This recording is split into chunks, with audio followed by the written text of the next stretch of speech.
in the background. The North Koreans really aren't that crazy. I mean, if you take their history with us into account. So let me get this straight. More or less, the novel is about the nature of war and American history? Well, it's a family saga. You know, a historical novel, kind of like Leon Uris or James Michener. Uh-huh. Yeah, sure. Whoever they are. Okay, so then what happens? So then the ruthless dictator who wants nukes is seen as holding the keys to his own jail cell. Because nukes are the only game he's got, so he plays the crazy card to keep us all off guard. But the Chinese aren't helping defuse the situation. Right. The Chinese like the status quo because for them it's leverage at the negotiating table.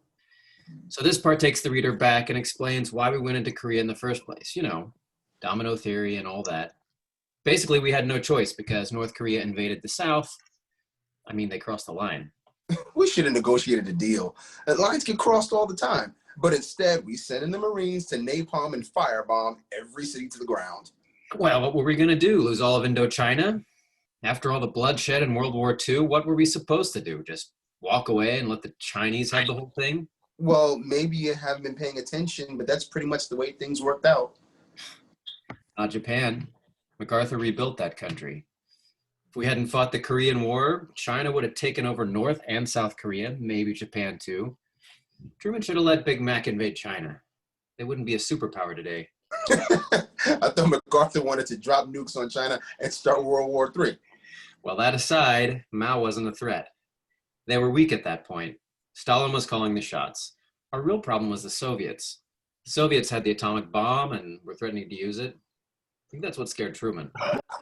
Yeah, because Truman cut him out of the peace deal with Japan, and they felt threatened. The U.S. was building up its nuclear arsenal in the Pacific. MacArthur had bad intelligence, just like today. The Russians have been messing with our intelligence since 1950. Well, it's all unintelligent if you ask me. I mean, look at our situation here. Are we staying? Are we going?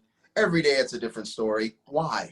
Bad intelligence. We can't even find the Taliban. We dropped flyers offering $25,000 bounties to informants. And what does it get us? Bad intelligence. Then we try torture.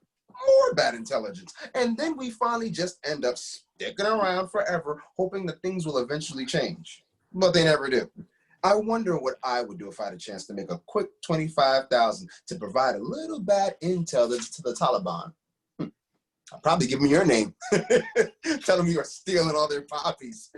Yeah, as long as we stay on foreign soil, man, Korea, Nam, Afghanistan, the enemy's got us beat. Well, I ain't going to be on foreign soil much longer. I'm going back to the prairie state. One more month and I get my discharge. Yeah, me too. Back to the land of Lincoln. Not so easy working for a living in the real world. Hard to score the real deal back home. You're going to miss this place. You're going to miss the poppy fields. You planning on coming back for another deployment? Nah, I don't think so, bro. 3 deployments been quite enough for me. I'm going home where I can write my novel in peace. Just be with Julia. I need to focus. I need time and some money to finish this bitch. Time and money, huh? I hate to tell you, but I think your problem's not time and money, bro. You'll see. I'm going to finish.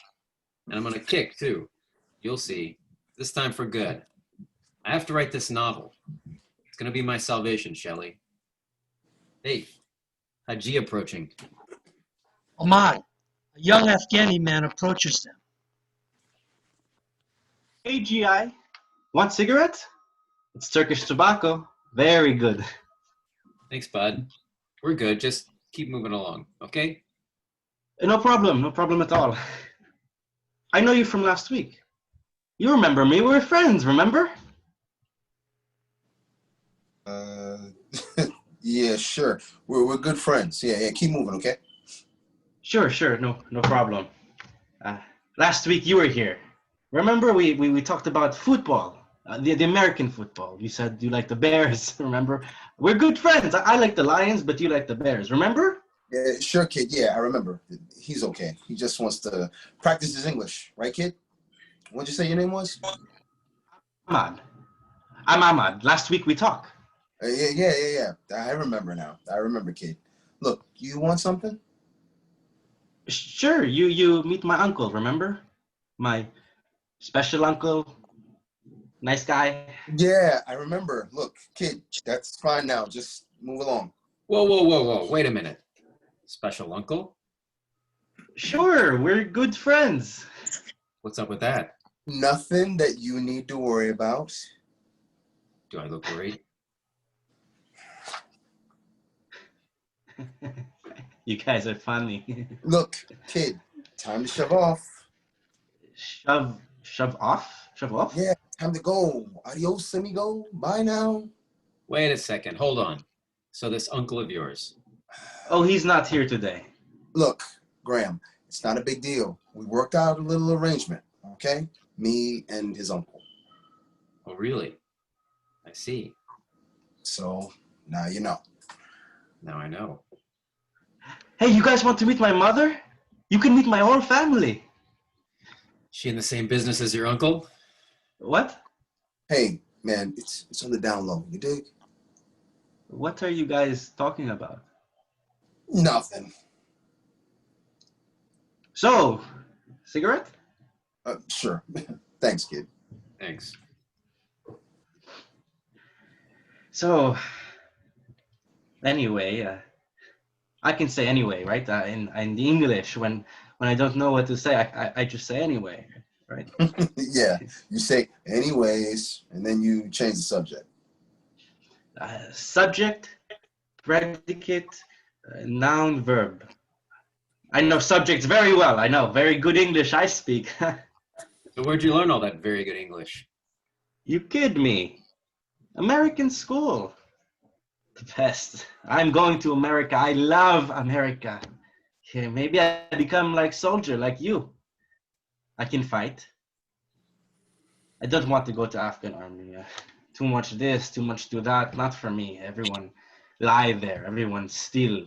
You know, bad. I'm scared to go to the Afghan army. You get scared? Scared to die? I'm not scared to die. Everybody's scared, I think, sometime. But one time I was in a real fight with guns and knives. Really, I was scared. It was like crazy shit. My uncle was there, our village against another village. They want our water, try to take our water and important things. I know how to use a gun. My uncle teach me. He's very important man in my village. So we all meet in another village to talk, and everyone have guns and knives. I was scared. I want my uncle to be proud of me, but then everyone from my village start to run away. Cars everywhere going big circles, noise, dust, fire, smoke. Just I start screaming, so I start to run away too. Then my uncle not run away. So we come back and we fight. I fight too, and with my gun, I kill a man. Yes, and then the other village start to run away. Some very bad men die. My uncle not run though, so we know how to fight. Our village very strong now. If someone hurt my village, we will kill them. But sometimes I'm scared. You're not scared, huh? Americans not scared. Nah, America is the best. I love America. Everyone gets along, right? Yeah, right. We're one big happy family. You love America, huh? Me too. I love America. Why do you want to go to America? Oh, you know, study, work, the chicks. Nothing to do here. I'm going to study the science, the computer science. I can program the great shit, great program. The great shit, huh? What about you? What will you do in America? What will I do? Yeah, soldier, what were you doing in America? I already told you I'm going to write my novel. That great American novel. Except he can't tell you what it's about. I told you. It's a generational family saga of U.S. military involvement going back to the Civil War. It's about our fall from grace. Our fall from grace. Yeah. It's about the dark void and the fallen angels, you know, the guys out on patrol and the guys who never come back. Scared soldiers. It's about mythology and corruption, the constant fear, the waiting around, falling, just falling. Like, ever notice when the sun sets and the sky has a mix of orange from the ending day and blue from the coming night? We're all back at base camp and the battle rattle is all organized and tucked away and everyone is just walking around, trying to feel relaxed. The magic hour. Everyone hanging out and just glad the day is over. Well, that's the feel I'm going for. You'll see. It's going to be a bestseller. Don't get me wrong. It's not going to be one of those military thrillers like, the ultimate final battle for global control or anything. It's going to be a very simple story. A soldier who disappears into the night. He's just hanging on and he goes AWOL. He blends into the populace and he ends up helping this guy's uncle or something like that. And he ends up in a village skirmish helping out the local tribe and there's a love interest, There's always a love interest. Brown-eyed Afghani girl, long hair, saintly beauty. And they marry and he brings her back to the States and that's when he has to tell her the long history about his family's military involvement in the wars of attrition so she can learn about how to be an American. So yeah, I'll write my novel. Just gonna tell it like it is, but with a special feeling. Yeah, sure you will. Tell it straight. You're gonna be a real straight shooter. What about you, Chief? What are you gonna do? Oh, don't worry about me. I'm gonna score a great job. Now that I got all this real world experience, I'm gonna make a mint. I got basically what amounts to an MBA from my time working here at Bachram, accounting, logistics, procurement. I got big plans. I might join a global consulting firm, and partners at those firms make big scratch. Or I might work for that legal defense fund I told you about back in Chicago. Either way, I'm gonna make bank. Now that I believe. You guys are funny. I really like you. Might even work for my boy's uncle here. A little international commerce. Who knows? Now that me and Uncle Ali Baba got the connection, we might just keep things rolling. Ahmad's mother approaches. She's dressed in a burqa. She's very agitated. She talks in Pashto to Ahmad, and he translates. Oh, this is my mother. She wants to meet you. She has something very important to tell you right away. She can see the stars fall from the sky. She hears the trumpets now. Do you smell that? Can you smell incense? She says the rain is mixed with blood. What? Look, you gotta keep moving now. Mother, these are my very good friends. She wants me to tell you that I'm going to America. I'm going to become an American just like you. Really? Yes. She says that in America, the scorpions have all the power. But you have to sign on your forehead the third eye, the lion tooth. So you will become a great warrior. So your mother's a fortune teller, huh? My mother is like a doctor. All she has to do is touch your hand and the energy to energy. When she touches your hand, you relax. You feel good, relax. Mm-hmm. Doctor, huh? Like a witch doctor? Well, here, read my palm. Tell me my future. Am I going to be rich? She says she wants to touch his hand. She says you are not well. She can help you, make you better, help you relax. No thanks. I'm fine. I'll go on. Let her read your palm. Maybe she knows something about being a straight shooter, huh? Just don't let her see that golden arm of yours. Straight shooter? What's a straight shooter? No, really. She says that your horse will have the head of the lion with breath of fire. My what? My horse? Ahmad's mother gently takes Graham's hands. Yes. She says your energy is out of place. Just relax. I'm cold. Hey, that's amazing. Wait, what's happening? Relax. She says keep one foot in the ground and one foot in the water when you hear the thunder. Now I'm hot. Wow, thunder, huh? When I hear thunder? She says that when you hear the thunder, you will write the book. He will write a great book about us. A book about the thunder, you and me. Well, sounds like she's got your number. The book of energy, the book of thunder. Just then, you hear the sound of a bomb exploding. The stage goes dark. Mother, no! Mother!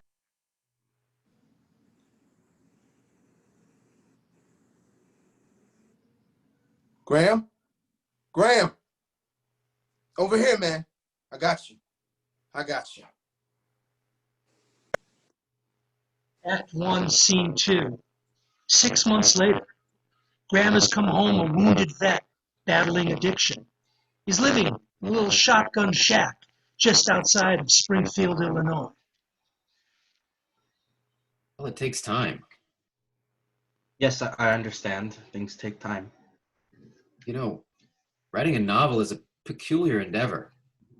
You have to be in the right headspace, and some days it seems just to flow out of me, and other days it's like the well is dry.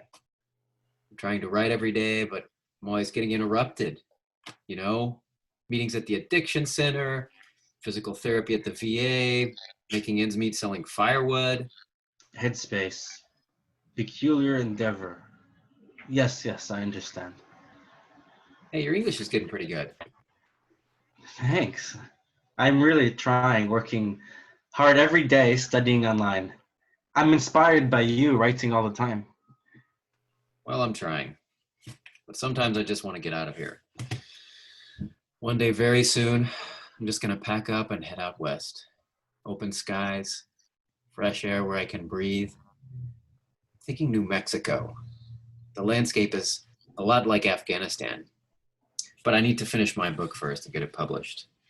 Maybe the Afghan American Justice Society can help you.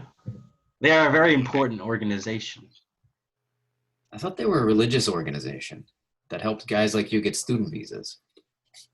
The Afghan American Justice Society? No, they do all kinds of good things. Yes, they help people like me find jobs and housing, but much more.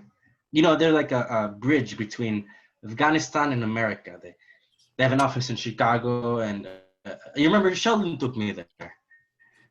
Sheldon said he can help me. Help them raise money. It's very important. They need money very bad to keep helping people like me. Yeah, now I remember. That's good. Maybe they can help me too. I mean, they've certainly helped you. A terrorist bomb killing your mother and everything. Yes. Every day is a battle. How's the novel going? How's our Afghani vet war hero? Well, I've made some changes. If I had more time and didn't have to work, I'd be further along. But anyways, now the hero of my novel is a Vietnam veteran. Vietnam? I thought you were writing a novel about a veteran from a war in Afghanistan. Well, that's how it started. But then I realized I had to go back to the beginning of the wars of attrition, you know, like where it started. And it started in Vietnam? Well, actually, it started in Korea.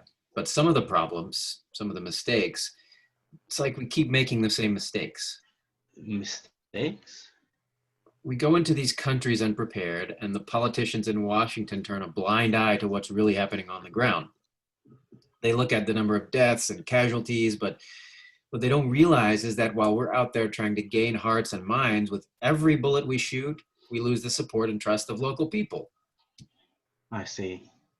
So Vietnam was a mistake. No, Vietnam wasn't a mistake. I mean, Iraq or Afghanistan wasn't either. It's complicated. We had to fight those wars, but we made some mistakes, and we need to learn from them. Oh, okay, I see. But still, the United States must be here to protect the world. Yeah, maybe. Hey, what's going on with that student visa? Did you go to the immigration office? Yeah, I was there again this morning. Not good, you know. The visa expires next month, so I don't know. My counselor told me the extension might not be available for me. What about working with one of those lawyers we met? I don't have the money for a lawyer. So I either have to go back to Afghanistan or I become an illegal alien. Do you want me to go down there with you and talk to her again? Would that help? Yeah, I don't think so. You've already helped me so much. Sponsoring me and letting me stay with you. You are a great man, Graham. Ah, come on, it's nothing. It's everything. The bomb changed my whole life. My mother dies. You get hurt very bad, and then the investigation. Everything happened so fast. And then you helped me get my student visa. So much, and I will find a way to repay you somehow.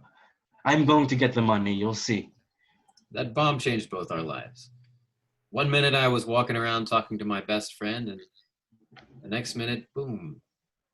But in a way, it was like a door opened that I walked through. Lying there in the hospital, I realized I had to change my life. Yeah, me too. I had to change my life too. And I needed to change to try to do something for someone other than myself. And that someone was you, my friend. Your mother's touch, it's hard to explain, but suddenly it was like I could breathe. She was there feeding me that energy up into my arm. Then everything went dark and I wake up in the hospital. Wow. Now, writing this book is everything. For the first time in my life, I feel like I'm dedicating myself to something with meaning. I just have to stop feeling sorry for myself. Lucky to be alive, I guess. Just dumb luck. And your mother, it's weird, but it was kind of like she went into me somehow when she died. I can't explain it, but she's inside of me now, Ahmad. She's helping me. She's in me too, Graham. Helping me too. They said I needed to heal before I could walk. And now, even though I got this whole thing going on with my leg, I'm walking. But what I want to say is that you don't owe me anything, okay? We're connected. And I'm glad I could sponsor your student visa. I'm glad you're living here with me now. I want you to stay here. You're my connection to that place back there. And I need to keep that energy alive. It's what's going to help me finish my book. So look, I spoke to the guy at immigration down at the VA. You did? Yeah. He said there might be another option we could explore. Another option? Like what? Well, there's a chance I could adopt you. Adopt me? What's that mean? Well, it's like you become my son, legally. I mean, my ward or something like that. See, there's this organization that helps people like you get permanent residence.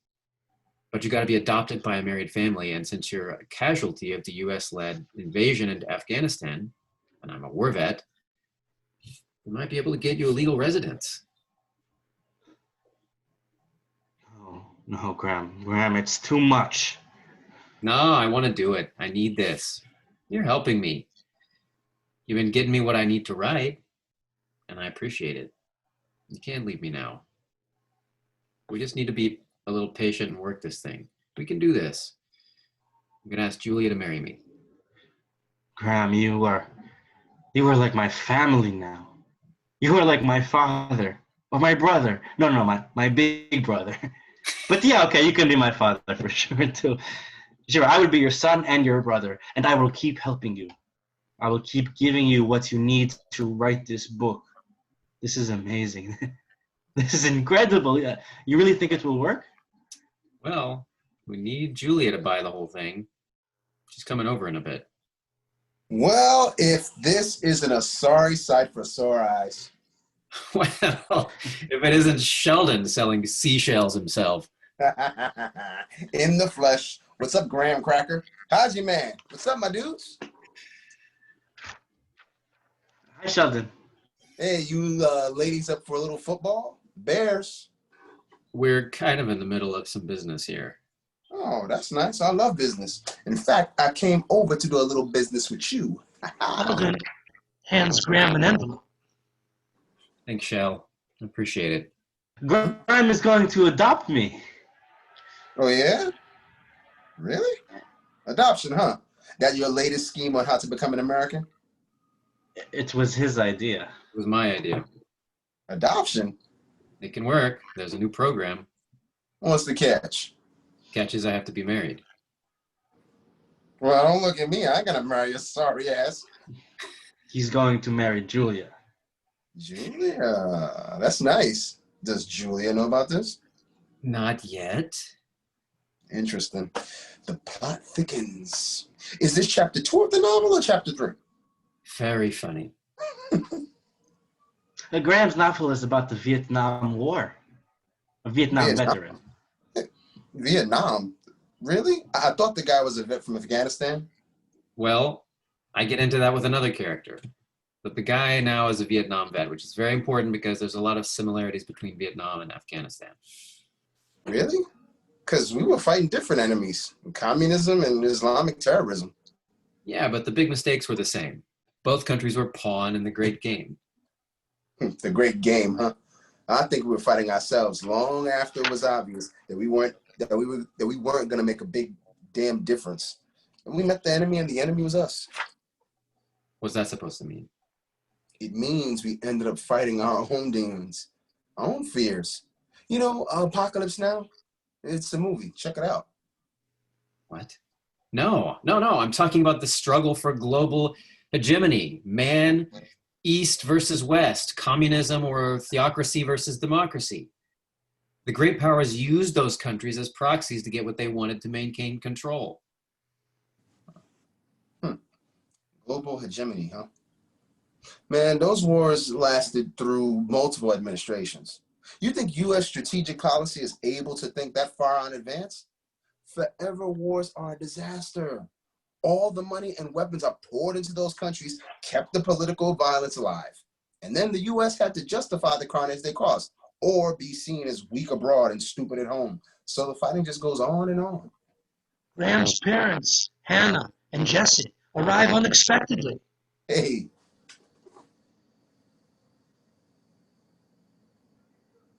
How are you doing today? Ah, I brought you some groceries. checking in. I get it. Well, can you blame your mother? She's worried sick about you. You don't call, you don't drop by. No. I'm fine. Hey, Dad. How you doing? Ahmad, Sheldon, how are you boys? Hello. hey, Hannah. How's it going, Chief? It's going. When am I going to get another invite to come out to the compound? Compound. Yeah, the horse ranch, the McMansion. I don't know what you call it, but I know it's big and beautiful. You can come over for a swim anytime. You know that, Shelley. Just bring some beer and leave your friends back in Chicago. You mean my posse of hoodlums and thugs can't come to your house? Hey, Jess, we were just having a little discussion about one of your favorite subjects, Vietnam. Shell, don't get him started. Oh, yeah? What about Vietnam? It was a quagmire. I brought some leftovers and sandwiches from the Bible study group. What do you know about quagmire? I know that money fuels the flames. Well, you got that right. Hey, speaking of flames, how's that firewood business of yours going, Graham? It's going. Isn't it about time you found a real job? It is a real job. Oh, and Graham, don't forget, you and Julia are coming on Saturday night. It's going to be great. Saturday night. You remember the policeman's benevolent dinner, the big fundraiser? Oh, yeah, that. Well, If he can't make it, I'm available. I mean, I have to check my calendar and all. Sheldon, you're so funny. I talked to Julia. She says she's on her way over here right now. So, can I cut up this cake here for everybody? Do you have coffee or? Yeah, I'll do it, Hannah. Vietnam was a real war. It only became a quagmire after the Tet Offensive because Westmoreland had his hands tied behind his back. They wouldn't give him the men they needed. We could have won that war with another 100,000 men. Thank you, dear. just for the record, Westmoreland wanted 200,000 more men. And Afghanistan was a real war too. A real long war, that's for sure. In Vietnam, we were fighting an invading force, not an insurgency. Invading force? Yes, they did. At the Gulf of Tonkin, North Vietnamese started that war. With our provocation, they did. Hey, Sheldon, how about you just once stand up for that uniform you wear? I stand up. What, I can't criticize anything? I'll have you know that thanks to the Vietnam War, the weapon systems that you two take for granted were all developed in Nam. Precision, gun munition, the F-16 and the F-15s, the night fighting equipment, the Black Hawk and the Apache helicopters, all courtesy of Vietnam. So 10 years of war and billions of dollars spent, Vietnam becomes a unified communist nation, millions of Vietnamese killed, tens of thousands of American troops dead or living with cancers and combat wounds, but hey, we got some great weapon systems. You can't measure a war only in terms of casualties. Can we change the subject? Okay, now that I agree with. The military-industrial complex exploded after that war. Ka-ching! See, your friend Graham here is a businessman. He understands that we have the greatest economy in the world, that benefits our country and all the other countries that choose to be our friends, including Vietnam and Afghanistan, even though we're still fighting those wars. Do you drink coffee or do people prefer tea? Last time I checked, the Vietnam War ended a few years ago. Until the last POW comes home, we are still fighting in Vietnam. We drink coffee and tea, just like Americans. Oh, really? How are the computer classes going? Fine. I'm sure you're going to pass with flying colors. Inshallah. What did you just say? I didn't say anything. What's a POW? It's a figment of the American imagination. Hell, don't. Oh, where are the coffee cups, dear? A POW is a prisoner of war. Ever been to a county courthouse downtown, that statue in front? It's a Vietnam POW. And it's there courtesy of the Policemen's Benevolent League. Oh. Your father is so proud of that statue. You know, funny story about that statue. Graham, honey, are you going to all your therapy sessions? How's your leg? Yeah, I'm going. My leg is fine. It's the statue close to one of Abraham Lincoln. What about the other meetings? How about the other meetings? Are they going well? All right. What is this, an interrogation? I'm going to the meetings, Mom. Well, all of the meetings are important.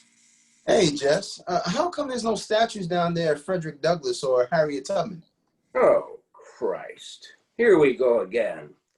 Can I have a piece of that cake too, honey? Anyways, that statue was actually very controversial because initially the city council wanted a replica of the statue across from the Vietnam Memorial on the mall in D.C. You know, the one with the 3 soldiers, the 2 white guys, and the 1 black guy. But when Reagan visited the memorial back in '84, they heard the critics call on the wall with all the names a black gash of shame. And the idiots here on the city council thought they were talking about the black guy from the statue across from the wall. So they decided it would be too controversial. So instead they went with the POW idea. Pretty funny, huh? No. I kid you not. Look it up. That incredible wall with all the names was called a backgash of shame. That's what they called it. They hated it when it first went up, and now? Now it's one of the best ones. Don't mind your father. We all know what you're dealing with. What am I dealing with? Graham is writing every day. He's very dedicated. What do you know about dedication? Now, Jesse, He's trying to figure it out like everybody else. Well, he should figure it out back where he came from. He should get the support he deserves from a country that swore to improve his homeland. So that doesn't make us the refugee repository for the world's homeless population? Ahmad's not homeless. He's here on a student visa, and he's living with me. Sounds like a bad case of PTSD. We're all happy you're here, Ahmad. You should come to Mass with me next Sunday. Everybody wants to meet you. They really do. Don't pay any attention to him.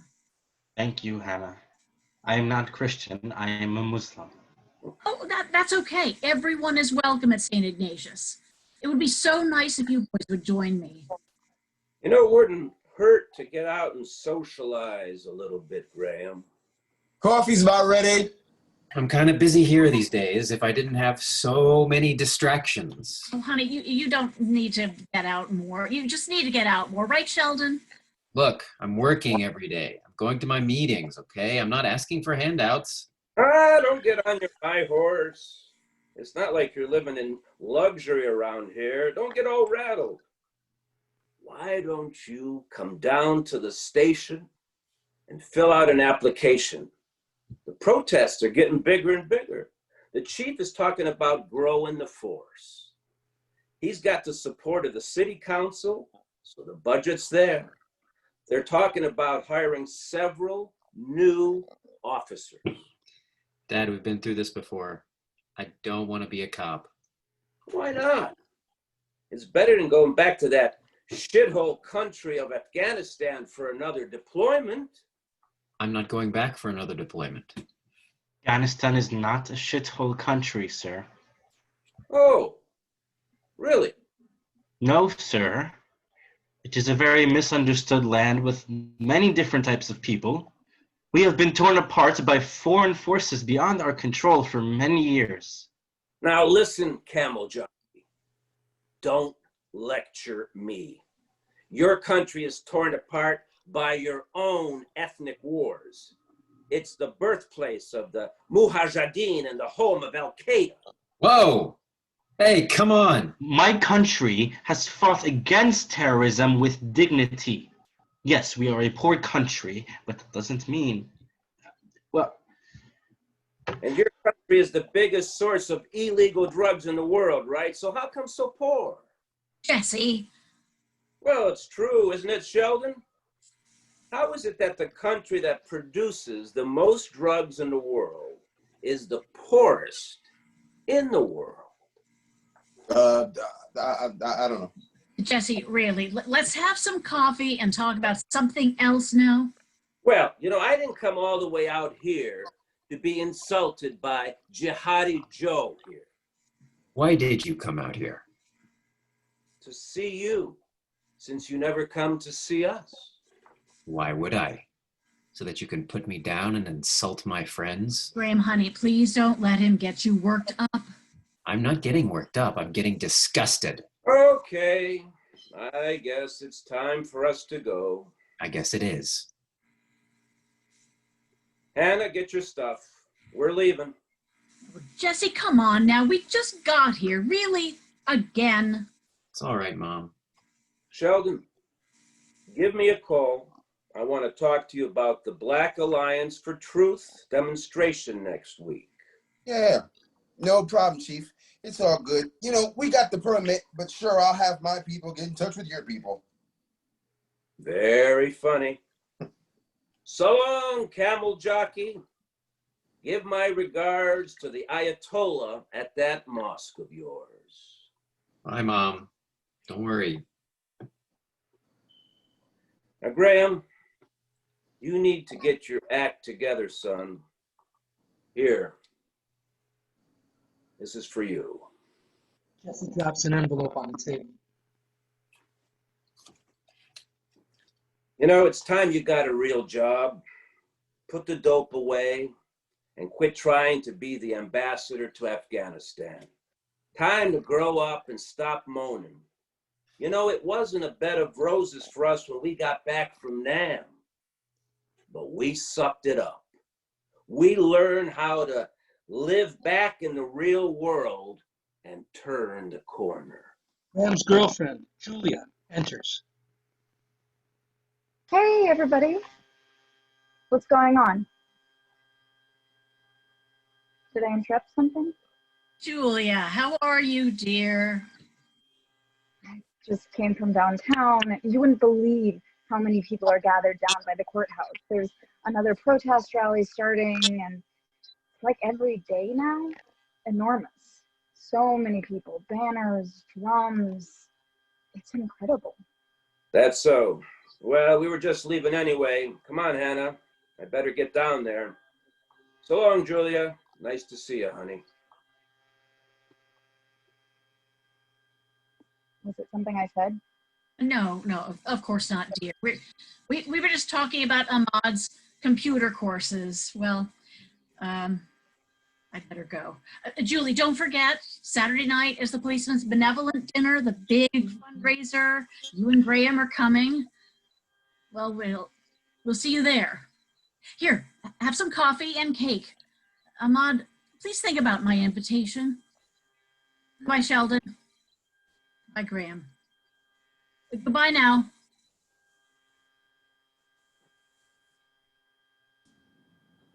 Now what? Fireworks? What did I miss? Same old shit. Sorry, guys. Don't worry about it. Your old man's all right. There's a racist in every family. Right, Julia?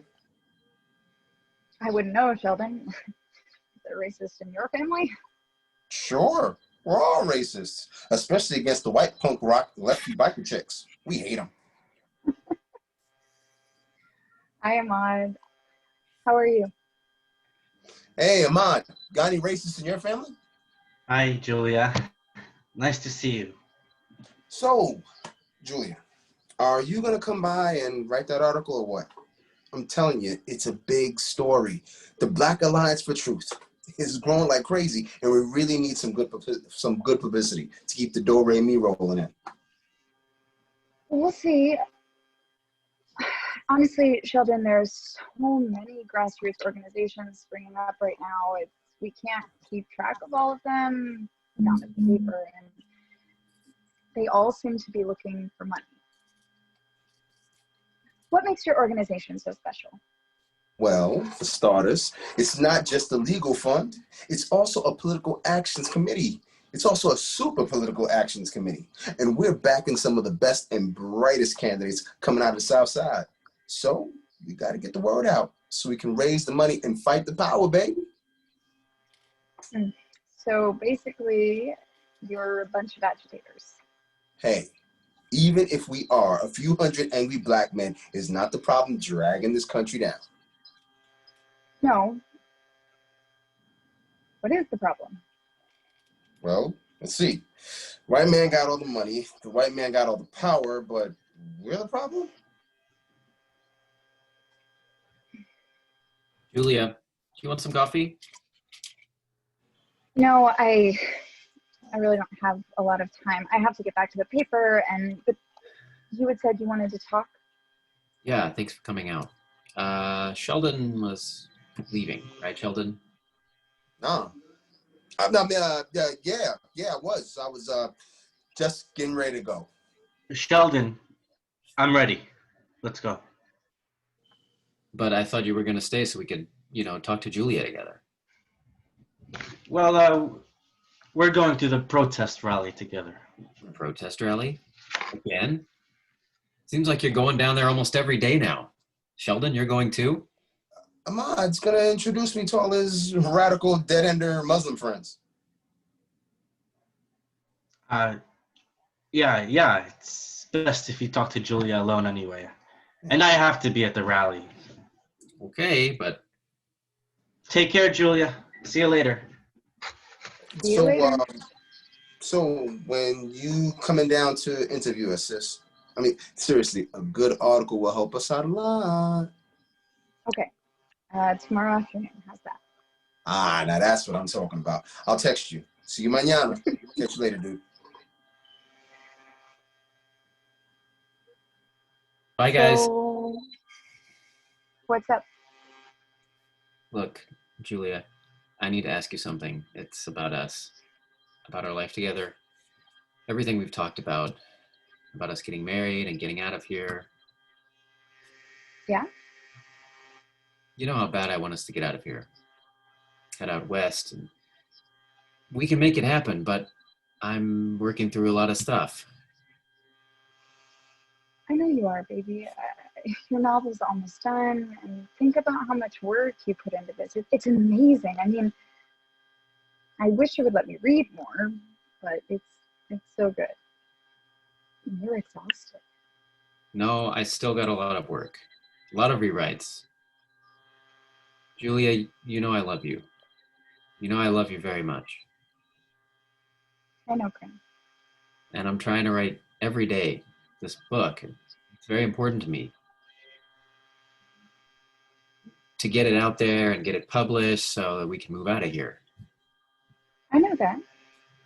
You're very important to me, and well, Ahmad has become very important to me too. Ahmad. Yeah, well, he's a great guy, and we owe them so much. But I mean, we did a lot of good over there, but we did a lot of damage too. Anyways, Ahmad wants to stay here. He wants to keep studying, and over here he's got a chance to do something with his life. okay. So? But he can't stay if his student visa runs out next month. Oh, well, that's too bad. But what does that have to do with us? Well, there's a program where he can stay if we sponsor him. Okay. I mean, well, aren't you doing that now? Well, it's a little more involved. I mean, you would have to help out too. Help out? Just hear me out. If we get married now, then it's only a matter of some paperwork. Paperwork? Yeah, it's some legal paperwork. And then he can stay, and he'll be able to be independent and on his own, and we'll have done something wonderful, something important, something we did together to help someone other than ourselves. But Graham... I know, it's kind of sudden. But we were going to get married anyways, and so this just kind of gets us there a little sooner. Graham, I don't know if I completely trust Ahmad. What? I mean, it's a lot. I don't know. It seems like he has other intentions. I can't explain. It's just a feeling.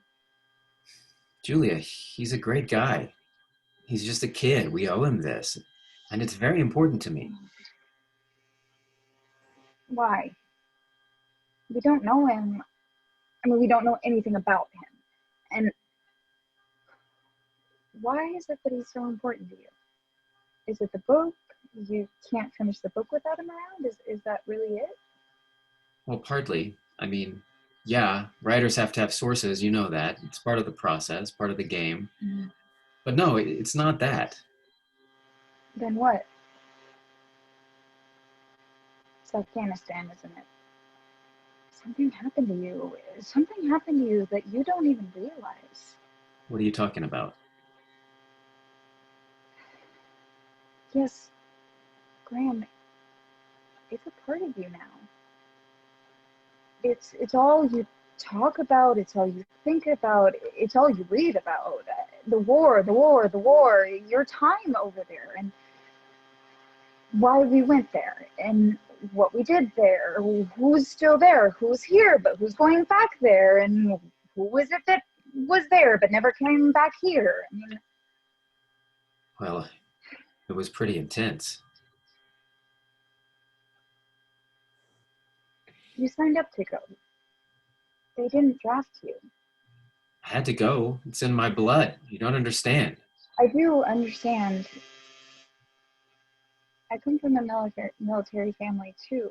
I volunteer at the VA. I mean, I'm an investigative reporter writing about vets and their problems. I don't understand. How can you say that? Well, will you at least think about it?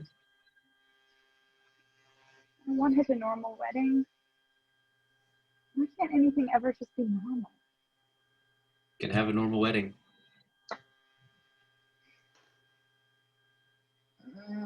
I don't know. I need to think about it. I love you, Julia. I love you so much. Since high school, I need you. But I need this too. I can't explain it. I need this. And Julia exits and blackout.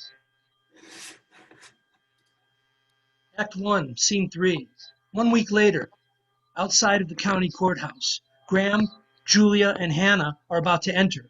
We can hear drums and chants from the nearby protest rally in the background. Now, everybody, just let me do the talking. Well, it's just a quick meeting, right? Well, they're probably going to ask a few questions. What is all that noise? Another protest starting. Graham, you told me this wasn't going to be an interview. Well, it's not a formal interview. Mom, please remember, I'm going to do all the talking. You don't have to say anything. Even if they ask you a question, just let me answer. Okay, I get it. You don't have to tell me again. I won't say anything. Jeez Louise. They need to make sure we're a family. Well, we are a family, aren't we? Although I still don't understand why you two have to have a civil ceremony, and you have to tell me about this Saturday night at the dinner. We could have organized a real wedding. Mom, we've been through this. There wasn't time. Ahmad's visa expires next month. You've got to be kidding me. A family? Some family? What kind of family adopts a 22-year-old son anyway? He's 21, and that's not the point. They just want to make sure that Ahmad has a home and is being integrated into the American way of life. Oh, I see. So what about the fact that he's on his computer all day and night and only goes out to protest rallies or the mosque? Is that the American way of life? It's not easy to transform yourself here, Julia. You know, it takes time. Grant, there are legal groups who help people like Ahmad fleeing violence. They can help him better than we can. I mean, my newspaper is in touch with a lot of advocacy and social welfare groups. Ahmad is so grateful to you for doing this, Julia. Oh, really? That's good to hear. And now that we are standing outside of the courthouse about to go in for our informal interview, he hardly ever talks to me. Julia, come on. We've all had lots of conversations. Maybe you have. Ahmad's culture is different when it comes to women. He's raised to respect women from a distance. Look, Graham, I don't know about this. We need more time. I have to get over to cover the protest. I mean, I need to think about this. Julia, we've been through this 100 times. It's just going to take a few minutes. Well, now it's the 101 times because I'm not comfortable with this. But we prepared for this. We had a civil ceremony. We did all the paperwork. Ahmad is helping me. He helps me a lot. Really? With what? With what, Graham? Because he never asks about my life. He goes with Hannah to church. And how about helping you sell firewood door to door? I mean, how about pitching in a little to clean up around the shotgun shack you two live in? Come on, that's not fair. I'm making ends meet. Not fair, really? No. Graham, having a civil ceremony for my wedding at the county courthouse is not fair. Having my boyfriend come home from Afghanistan disabled is not fair. Having to pretend that I want to adopt an Afghan boy just to please the man I love is not fair. Don't talk to me about fair and not fair. This is a distraction. You're so close to finishing this novel. Julia, please. This is not the time. Just then, Sheldon and Ahmad enter, running over to them as if they are being chased. Hey guys, what's up? Sheldon, you're all out of breath. What's up? Who are you guys running from? We're not running. Yeah, look, y'all, I gotta get out of here right now. I gotta go. Something bad just happened. I'll be back. Hey, get him out of here. You! Dad, what's happening?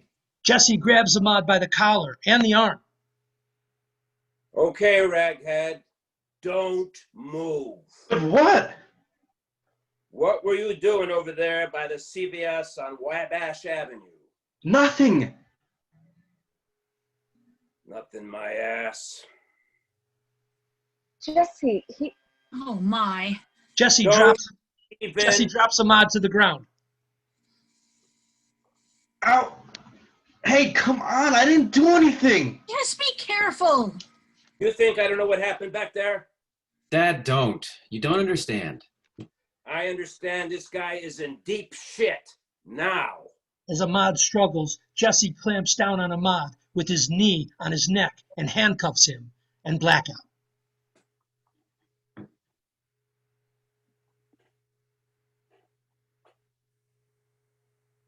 Act 1, Scene 4. A few minutes later, inside the police precinct now, we hear the sounds of a riot building outside. Graham is talking on his cell phone. Listen, pal, I don't care. You gotta get over here. What? Look, my dad put him in handcuffs. Yeah, right after you ran off. You didn't see him? He was right behind you. No, listen, Sheldon, I'm not joking around here. You've got to get over here. Well, I don't care. This is serious. Ahmad's in trouble. Well, you have to make up some story, like you always do. I can't hear you. What? There's a lot of noise outside. The protest. Yeah, just get over here as fast as you can. Yes. The precinct. By the courthouse. All right. See you in a few. He's coming. This is unbelievable. What happened out there? Why did your father put Ahmad in handcuffs? I'm not sure. Something about a cop. Did Sheldon have something to do with this? Did Sheldon give him drugs? What? Sheldon give Ahmad drugs? Come on. Really? What do you... But don't you think Sheldon would do something illegal? I don't know. Graham, what is the matter with you? Sheldon is not a person you want to be associated with. What are you talking about? I've known Sheldon a long time. We deployed together. Mhm. He saved my ass over there. What about over here? Is he going to save your ass over here too? We're here now, Graham. Shell has my back, Julia. You don't understand. I think he has your drugs. Graham, listen to me. I have loved you since high school, but you need to think about your priorities. Sheldon is not your friend, and Ahmad is, well, I don't know, but I just don't trust him. I have a bad feeling. Julia, you're jumping to conclusions. It's not like that. I'm going to the meetings. I'm trying. These guys are important to me. I'm finally making real progress on the novel. But I need these guys. I need their experience. I need their stories and their opinions. It's the only way. Why? You can read books, watch videos, talk to other vets, people of color. Why does it have to be only Sheldon and Ahmad? Sheldon is a drug dealer, and I think Ahmad is becoming a radicalized Muslim. No, Julia, you're wrong. Sheldon comes from a broken home. He's not a drug dealer. He comes from a different world. And Ahmad just had his mother killed right before his eyes. He's just a kid, for God's sake. She was holding my hand when the bomb went off. I was practically holding her when she died. I know they come from different backgrounds. I know you have a special bond with each of them, but their problems are not your problems. You don't owe them anything. They're not going to write that book for you. I know that. They're giving me insight into their worlds. I told you how it works. Jesse enters with Ahmad in handcuffs behind his back. He sits Ahmad down. Ahmad, are you okay? Dad, you have to listen to me. He didn't do anything. No, you listen to me. A policeman was shot out there. Oh my God. When? Where? Can I quote you on this? I didn't do it. What was the cop's name? Dad, you can't just interrogate someone without a lawyer. He's innocent until proven... Sheldon, tell my father that Ahmad is innocent. Look, everybody, we got to get out of here. What are you doing here? Well, I was waiting outside the courthouse like Graham told me to, and then Sheldon came and said that we had to come over here to the precinct and go inside because the protest was getting bigger. Okay, look. I know I got some explaining to do, but right now, we got to get out of here. This place is about to get torched. What? Hannah, are you all right? I'm fine. Now just wait a second. Now, I'm telling you, there's a massive angry mob outside that is about to light this place up. We got to move now. Graham looks out the window. He sees the mob is approaching. Jesus, look at that mob out there. He's right. We have to get the hell out of here, Dad. I'm taking Julie and Mom. You have to leave too. Uncuff him right now. Wait, you're not armed. You can't just go out there. Shit, hold on. Just hold on a minute. Where are all the cops, man? They're out there fighting your jungle bunny friends. That's where they are. They're out there protecting lives. I told you this shit was gonna get out of control. Jess, these are not my people. You got to believe me. These assholes came down from the south side just to stir things up. And there are whites and blacks out there busting stuff up. They're not part of our group. I have no idea who they are. We were out there mixing it up with them when that cop got shot. Look, we got to go now. Wait, so the Black Alliance for Truth is fighting white supremacists in the street? Here, take these guns. Take them. Are they loaded? Give me some ammo. In that cabinet there. Hey, and I didn't say that, Julia. Give me the AR. I'm taking the 45. Now Jesse looks out the window. Oh, shit. They started a fire across the street. Graham, are these the same weapons that you used in Afghanistan? Now we're going to just stay together with ourselves in two groups. We're going out the front through those doors slowly. You and Graham go first. I'll follow with Mom and Julia. Yeah, send the jungle bunny out there first. He's right. Come on, Shell. Julia, everything's going to be okay. Just stay close to my dad and do what he tells you to do. We'll follow you, so position yourself by the stairs. One on each side to cover us. We'll be right behind you. All right, Graham, I'll go left towards the crowd. You stay in close by the doors and protect and provide cover for your dad. Copy that. Jesse, what about Ahmad? He's coming out with us. Go, Graham. Sheldon, go now. Get over there. I'm not going out there. Sheldon, I'll stay here with Julia. Now shut up and do what I tell you. Get your ass over here now. Take this gun and just hold it. Just hold it in the air. Hold it up like this. Ahmad, please, do what he tells you. We have to leave now. And thou passeth through the waters, I will be with thee, and through the rivers, they shall not overflow thee. When thou walkest through the fire, thou shalt not be burned.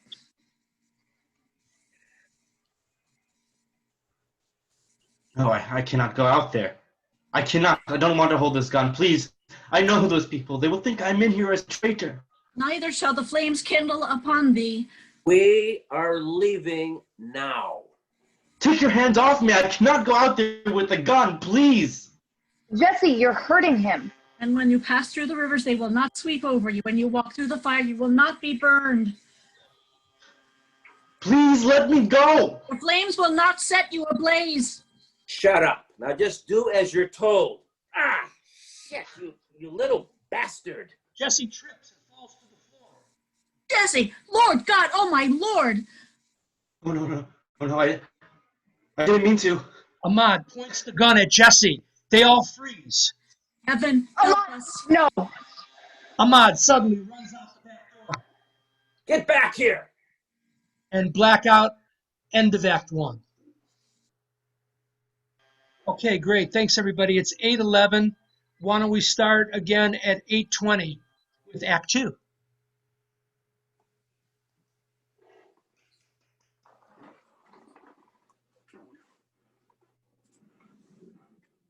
Hi, Marty. We just finished Hi, Marty. We just finished Act 1. And we're going to take a 10-minute break, and we're going to start Act 2 at 8:20. Well, glad you could join us.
All right, and we're back. Act 2, Scene 1. This is a few minutes later, after the police precinct. We're now outside the courthouse. We hear the sounds of protest in the background. Sheldon and Ahmad are talking alone. You ran out?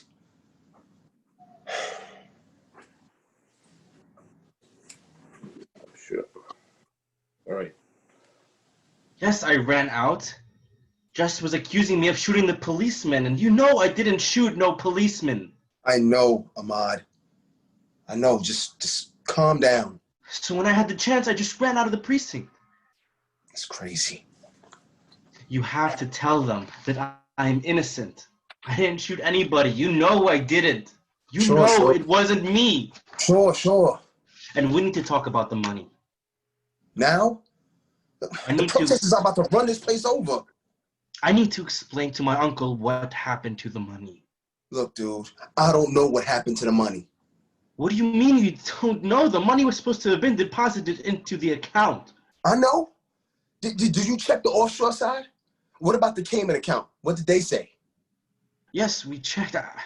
They said the money was sent. Once they send it, it's gone. It has to be there. Well, maybe it's tomorrow. Maybe tomorrow it'll show up in your account. Listen to me, Sheldon. We're talking about $1 million. $1 million doesn't just disappear. This is a fortune for our people. The money is going to help people like me and raise awareness here in America. What did the guy at the bank say? I have the deposit receipt. I have the copy of the deposit receipt too. Listen, Ahmad, just calm down. I told you, he said it's not there yet. They don't have an electronic record of the transfer. It could show up within 24 to 48 hours. That's it. That's what he said. Can we talk about this later, please? We need to get out of here. Those cops are looking at us. But I trusted you. When we started this whole thing, I told you the money is dark money. It comes from a dark place. The money is going to help Americans understand that Afghanistan is not the enemy. I know that. But right now, I have to get to my people. The Black Alliance for Truth sponsored this thing, but they're not the ones ripping this shit up. My guys are waiting for me. This is our protest and it's being fucked up by these assholes. Now I have to go right now. It's been 4 days. My uncle is very upset. You told me you had all the necessary methods and contacts to make these deposits in secret.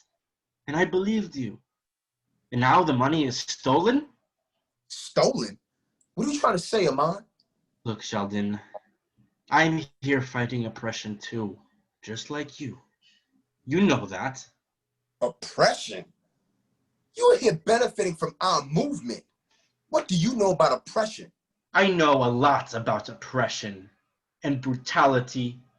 We have seen your brutality. My brutality? Hey, man, this country doesn't owe you shit. This country has spent its blood and fortune helping your people for decades. Yes, my whole life. My whole life, your country has been invaders of our land. My whole life, your country has been telling me that I need to be thankful for your charity and your goodwill. That we need to look like you and act like you, pursue globalization. And what does all your charity and goodwill do for us? What has it done for us? What has all your good intentions built for us? You are in way over your head, son. No. You told me you believed in our cause. You told me you wanted to help because you believed change was necessary. That's right. Our change, our cause is necessary for us. We're not out here in Illinois now dying for your country. You are not the only ones who have suffered. You are not the only ones that have known injustice. Oh, really? You gonna lecture me now on injustice? You don't know shit about racial injustice. You don't know shit about what my people have been through. Look at me, Sheldon. Do you think I don't know about prejudice? I look like you. You can't sponge off of our suffering just because you have some skin color. You think you can walk in these shoes, Sandman? Graham enters with Jesse. They do not see Sheldon and Ahmad. Apart from them, Julia and Hannah also enter. They're separated from Sheldon and Ahmad and from Graham and Jesse. The sounds of protests increase. The crowd is marching on the police precinct now. Protesters are almost here. Where's your mother? She must be over there in the crowd somewhere. Over there with Julia. I can't see them.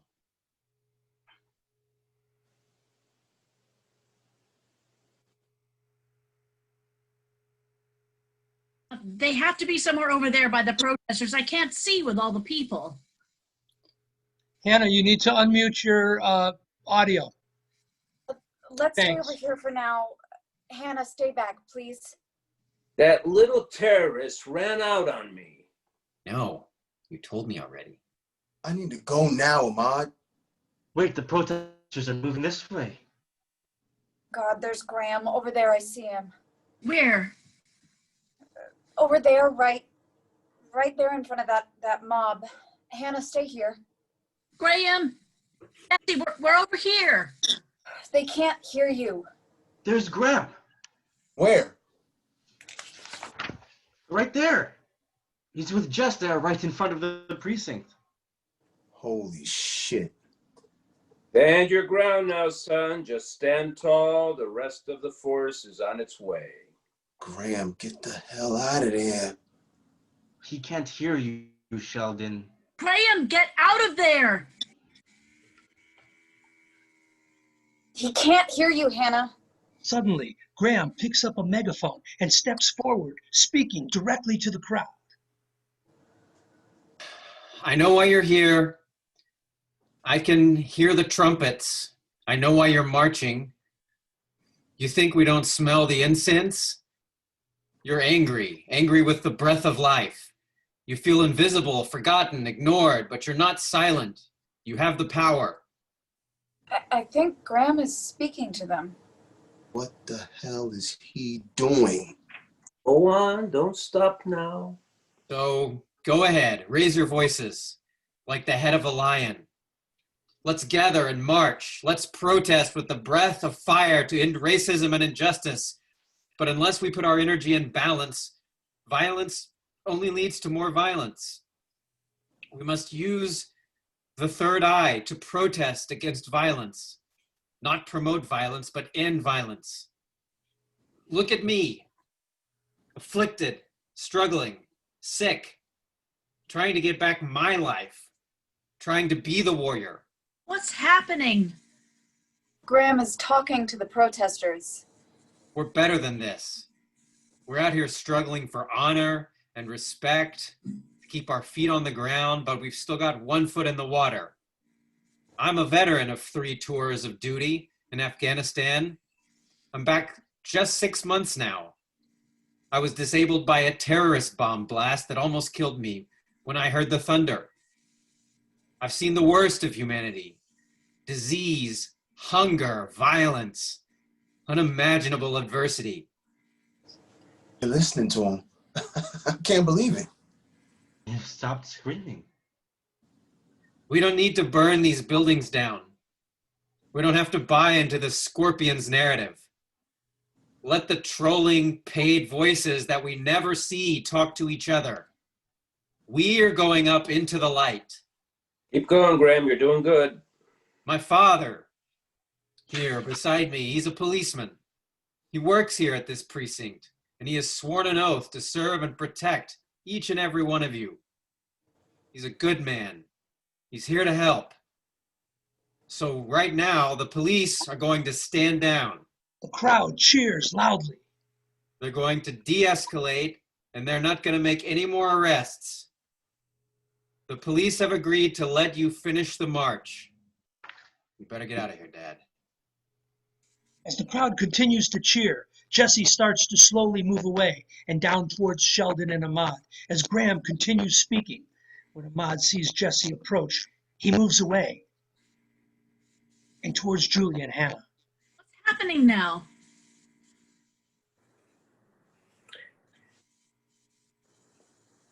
Sheldon, Jess, Graham is doing an amazing job. There have been many wrongs done, but in pain, we find purpose. An eye for an eye is not going to bring back the fallen. The police are not the enemy. The power of the people is united and is stronger than those in power. and your voices have been heard today. Solidarity into the light. Solidarity into the light. Into the light. Graham leads the protesters away from the police precinct. The crowd begins to disperse, but now there's a general sense of confusion. Did you see my wife? What about Julia? Are they okay? Hey, I think they're over there in that crowd. I think I saw them over there. What about Ahmad? Where is he? He's right there. See, he's right over there. Yeah, I see him. Julia, Ahmad, are you okay? Why did you run off like that? Julia, I was scared. I did not hurt anyone. Ahmad, it's going to be okay. Everything's going to be all right. Jesse moves toward Ahmad, Julia, and Hannah. Hey, you. I see you. Don't come near me. Jesse draws his sidearm. At the same time, Ahmad pulls out the gun he was given earlier by Jesse. Ahmad, don't shoot. Put that gun down. Put your hands in the air. Jesse, stop. Hannah, Julia, Hannah, get you out have, of the way. Hannah, you have to help me, please. Ahmad Yes, grabs yes. Hannah by the arm. Jess, wait, Jess, wait. Come with me, please. We have to go, please. Ahmad exits into the crowd with Hannah and Blackout.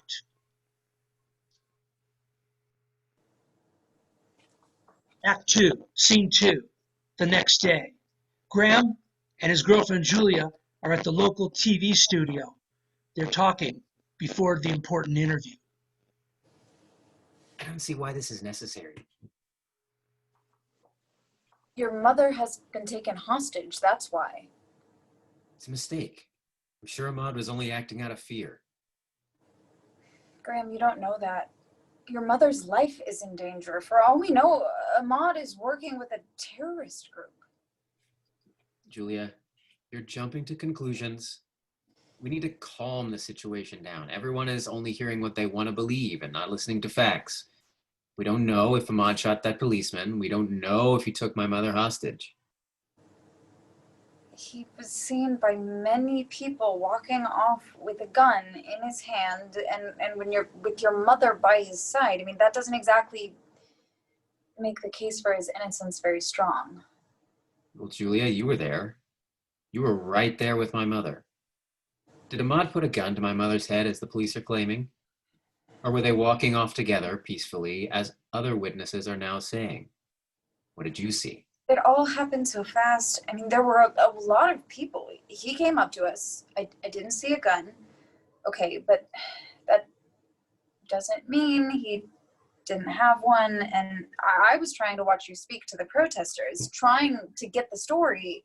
And I went over to Jesse, who was running towards us like a madman. And next thing I know, I turned around and they were gone. Which is why we need to do this interview, so we can get the message out about Ahmad, that if he peacefully surrenders, he can get a fair trial. People are acting crazy, and a policeman has been shot. We need to defuse the situation before someone else gets hurt. But why me? Because you were the one who was able to stop the protesters from burning down that police station. Graham, you're a hero. Come on. I'm not kidding, honey. You spoke beautifully. In front of all those people, I was so proud of you. I was shocked. You were incredible, and they all listened to you. They followed you from a violent situation, and it turned into a peaceful protest. I'm not making that up. Well, it kind of just happened. Graham, listen to me. You're in a very unique situation right now. The police trust you, the protesters trust you. We have an opportunity to go on TV in front of the whole town right now and help diffuse this anger.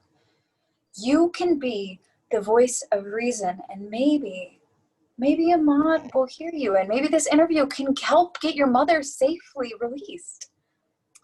My mother is probably holding him hostage right now. Do you really think Ahmad is capable of taking my mother hostage at gunpoint? Do you really think he shot a policeman? Hell, My mother is probably forcing him to learn about the American Civil Rights Movement right now. Graham, this isn't a joke. I know, but what am I supposed to say? I'll leave the questions. Don't worry, I know how to do this, and all you have to do is explain what happened. Just speak from the heart. Hell, I don't know. Okay, they're ready. You look fine. Mix up the mic, comb your hair. No, leave it. It looks good. But tuck in this and sit up straight, don't slouch, and look right to the camera and don't fidget. Oh, for Christ's sake. Just talk slowly and clearly, and don't talk about your problems or your therapy or your meetings at the VA or any of your issues or your dad. Well, no, you could talk about your dad, but not in a pejorative way. Not in a pejorative way. Okay, sure, Julia. Well, you have to be balanced and just try to be normal. I can't do this. Okay, they're ready. Go. They walk over to the chairs in front of the camera. At the same time, Sheldon and Jesse enter to watch the interview from a distance. Here we go. Good afternoon, Springfield. I'm Julia Founder. Many of you know me as a reporter for the State Journal Registrar. Our motto is, as a community that thrives when we build change together. Could not be more important today. As a guest reporter, we come to you from WCTV by the state capitol, where just yesterday, a protest rally left one policeman shot and wounded several attendees and marchers. They were also hurt badly. Today, I'm here with Graham Stinson, who has become the voice of reason for both sides of this conflict here in our town. Graham, welcome to Talk on Topics That Matter. Yesterday, you stepped forward at a critical moment, right before the protesters almost burned down the police precinct. Can you tell our listeners what that moment was like? Well, it was pretty intense, you know. It all kind of happened fast. Yes, there were people everywhere. Onlookers and many people, peaceful protesters too. Also, there was a phalanx of police in several areas. A phalanx? Several groups of police. And you had just come out of the police station, right? Can you tell us why you were at the police station? Sure. Well, my father, Jesse, is the chief of police. We were in there with him because a young man of Middle Eastern descent was being held as a possible suspect in the killing of the police officer. Middle Eastern descent? Yeah. Can you be a little more specific? His name is Ahmad. He's from Afghanistan. So you know this Ahmad? Well, yeah, he's my ward. Your ward? I mean, I'm sponsoring him for his student visa. I'm starting. Might not have been such a good idea. Graham, you are a U.S. military veteran from Afghanistan where you served 3 deployments. Is that correct? Yes, 3 deployments. I'm Graham. Is it true that you survived an IED attack while you were on patrol in an open-air market? Well, actually, yes. I was partially disabled, but I'm doing much better now. My fibula was shattered in 4 places. I got these titanium screws. Right. And how did you meet this Ahmad? Yeah. Well, we made a lot of progress winning hearts and minds in that area by getting to know the local populace.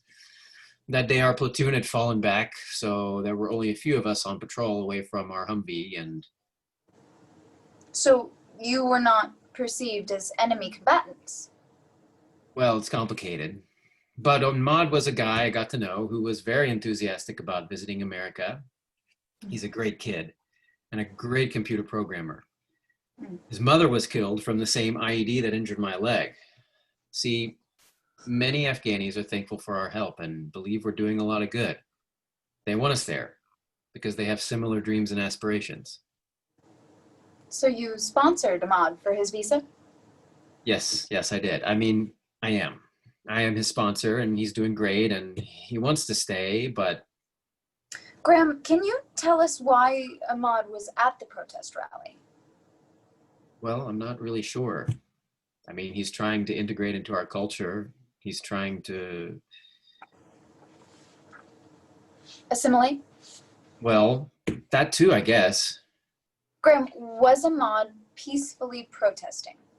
Oh, absolutely. He's a very soft-spoken guy. I mean, he's not radical or anything like that. So you would vouch for him? Yeah, of course. He's only a suspect. Graham, yesterday you stood up in front of a crowd and said powerful words that diffused what could have turned into a very violent confrontation. Can you summarize for our listeners what you said? Well, I tried to get everyone to calm down. People were pretty worked up at that moment. I mean, you had a lot of protesters and counter-protesters and the police, so I just took the megaphone and started talking. And what did you tell them? I told them they were not alone. I tried to tell them that their anger could be used constructively. Mhm. Actually, I told them I was feeling alone and abandoned, and I was pretty angry too. I see. And then what happened? And then everyone started to calm down a little. And the screaming kind of subsided, you know, and I guess people just realized that nothing was going to be accomplished by more violence. And So- thankfully, the police were very helpful. So you were able to lead the demonstration peacefully off in the other direction. And they followed you, isn't that right? I guess so. The police really handled the situation very delicately. Graham, do you know where Ahmad is now? We understand your mother is also missing, and they were last seen walking away together. Do you know where they are or what happened? No, I don't. I don't know where they are or what happened. Do you think your mother is safe? Yes, I think that Ahmad is safe and that my mother is safe and that hopefully they will contact us now that we can help them and protect them. Because there are people saying that your mother may now be a hostage. Well, I just don't believe that. My mother is a very intelligent woman and I know a lot of people are looking for her right now. And I just hope everyone realizes that there is a lot of fear and sometimes people act irrationally when they're frightened. Graham, would you tell Ahmad right now, what would you tell him if he were watching this broadcast? Well, I would just tell him that I knew his mother, if only for a few brief moments. I would say, I know you're probably angry right now, you're probably scared. I would remind him that we love him, and that he can come home and everything's going to be okay.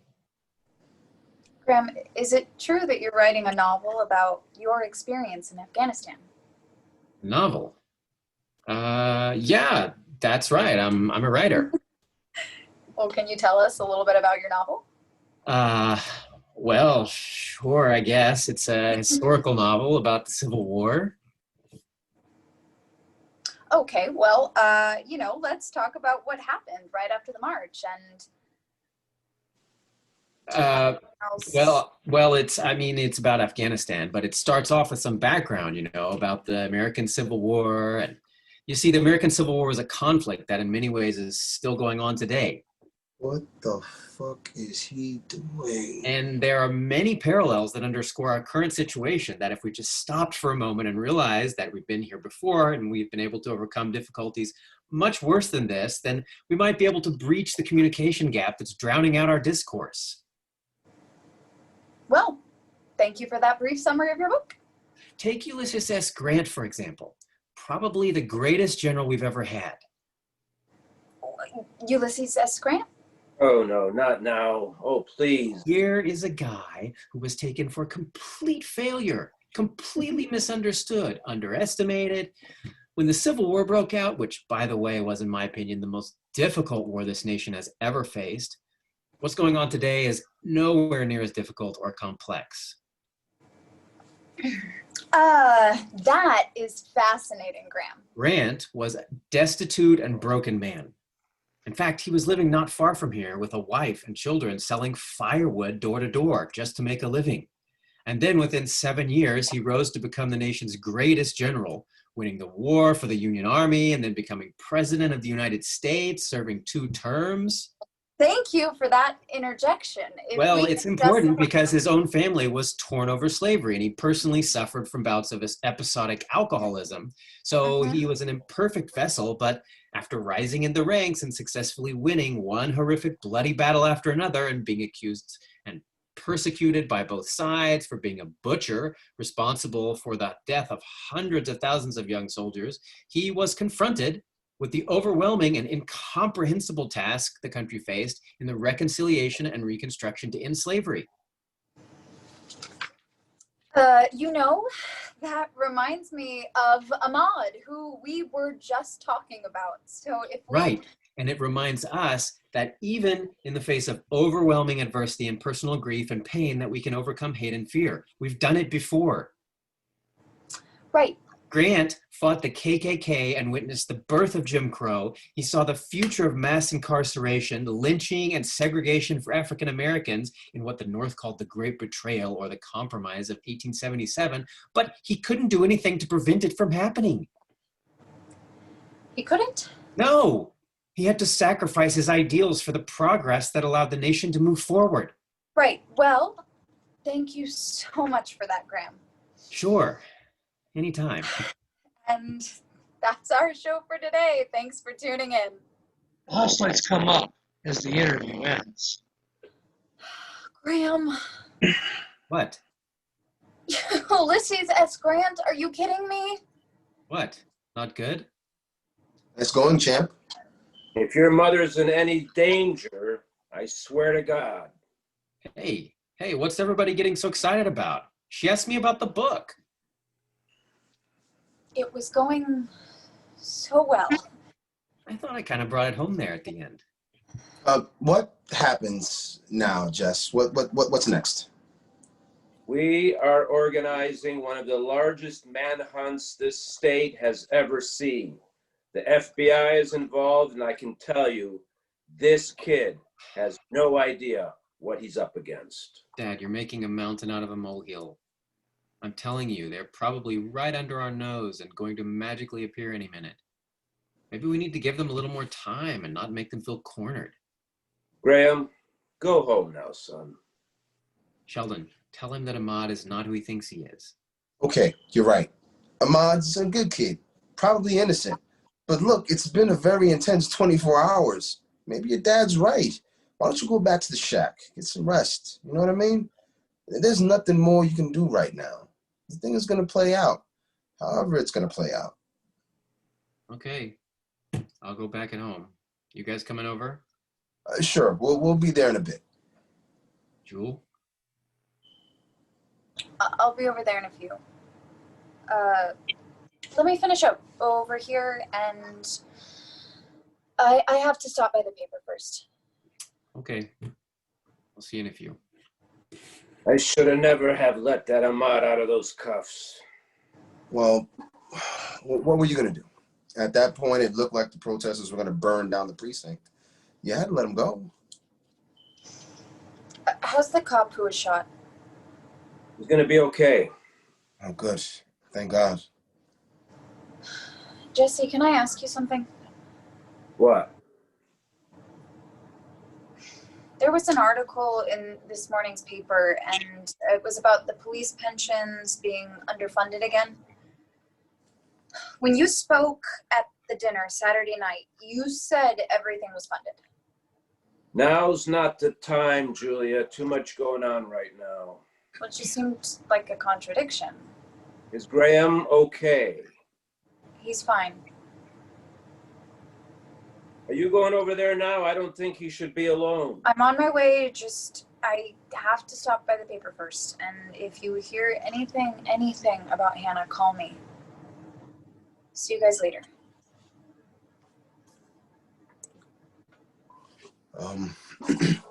You talk to your people? Yeah, What'd they say? done. So it's buried. And everything looks like the money was intercepted back in Afghanistan. It's a done deal. Did you make the transfer? Yeah, I called the broker in Buenos Aires. It's all in crypto now. No trace.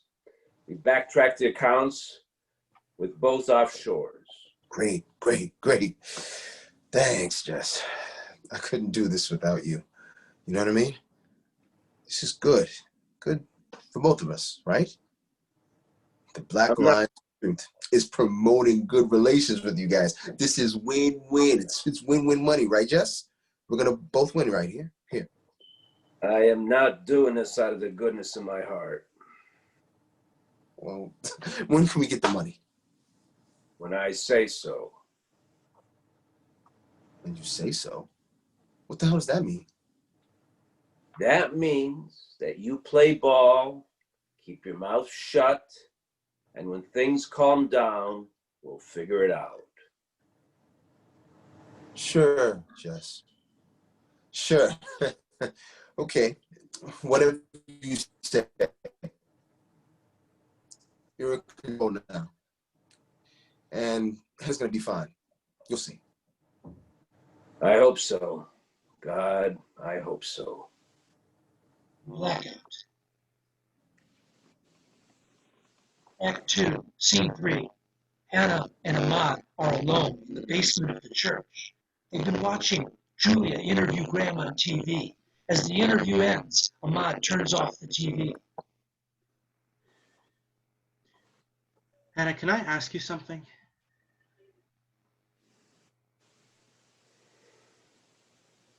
We can't hear your audio. Of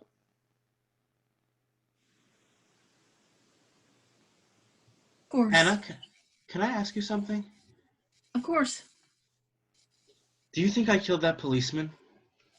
Of course not. Let me make you some coffee. You're all upset. Thank you for bringing us here. Well, I just thought that we could be alone for a while here in the basement of the church. No one is going to look for us here.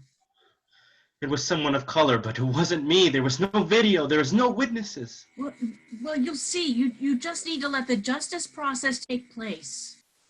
That's what I'm afraid of. Why? You know you're innocent. I'm afraid that the justice system will not care about me. I'm here on a student visa. I'm from Afghanistan. I'm a Muslim. I'm a person of color. Come on. Do you really think they're going to let me go free? Your husband is the chief of police, and he's accusing me of murder. They're going to put me in jail and throw me away. Throw away the key.